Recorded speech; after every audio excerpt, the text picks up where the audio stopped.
ఓం శ్రీ జ్ఞాన సరస్వతి నమః. ఓం శ్రీ దుర్గాయే నమః. అందరికీ నమస్తే. అతి శక్తివంతమైన దుర్గా సూక్తం. దుర్గా సూక్తంలోని ఆ శ్లోకాల అర్థాన్ని ఇప్పుడు మీకు తెలియజేస్తాను. జాతవేద అనబడు ఓ అగ్నిదేవ, మేము మీకు సోమరసాన్ని తీసి సమర్పిస్తున్నాము. ఆ అగ్ని మా జీవితంలో వచ్చు అడ్డంకులను కాల్చివేయుగాక. ఆ అగ్ని మమ్మను అన్ని దుఃఖాల నుండి రక్షించునుగాక. ఎలాగైతే సముద్ర మార్గమున ప్రయాణించుటకు నావ ఉపయోగపడుతుందో అట్లే అగ్ని కూడా మమ్మల్ని మా తప్పిదాల నుండి కాపాడాలని ప్రార్థిస్తున్నాము. కర్మ ప్రతిఫలములందు ఉండు ఓ దుర్గాదేవి, నేను నిన్ను శరణు వేడుతున్నాను.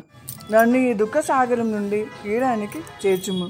దేవి, నీకు నా ప్రణామములు. ఓ అగ్నిదేవ, నీవు కీర్తింప తగిన వాడువు. సంతోషకర మార్గముల ద్వారా మమ్ము ఈ దుఃఖముల నుండి సుదూరంగా తీసుకువెళ్ళము. మా ఊరు, దేశము, ప్రపంచము సుభిక్షంగా ఉండాలి. నీవు మా పిల్లలకు మరియు వారి పిల్లలకు సంతోషమును చేకూర్చాలని ప్రార్థిస్తున్నాము.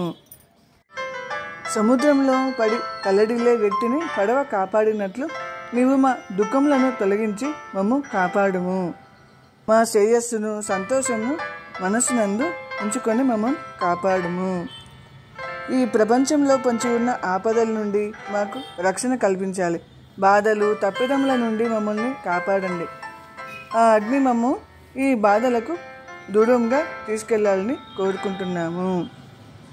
లెక్క పెట్టలేనన్ని పశువులు దాని ద్వారా అనంత సంపద పొంది సంతోషమును అనుభవించుట కొరకు ఎల్లప్పుడూ నీతోనే ఉంటాము.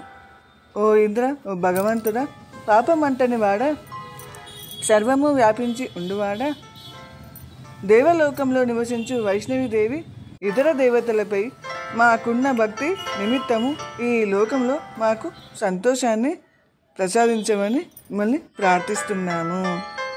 నిజమైన భక్తితో ఈ దుర్గా సూక్తం అర్థాన్ని పూర్తిగా అర్థం చేసుకొని ఈ స్తోత్రాన్ని ఎవరైతే ఈ స్తోత్రాన్ని చేస్తారో వారు ఆ దుర్గాదేవి అనుగ్రహాన్ని పొందుతారు మరియు వారు అదృష్టము, శ్రేయస్సు మరియు విజయాన్ని అనుభవించగలుగుతారు. అంతేకాక దైవిక శక్తిని కూడా మనము పొంది అపారమైన శక్తిని మరియు ధైర్యాన్ని కూడా పొందగలుగుతాము.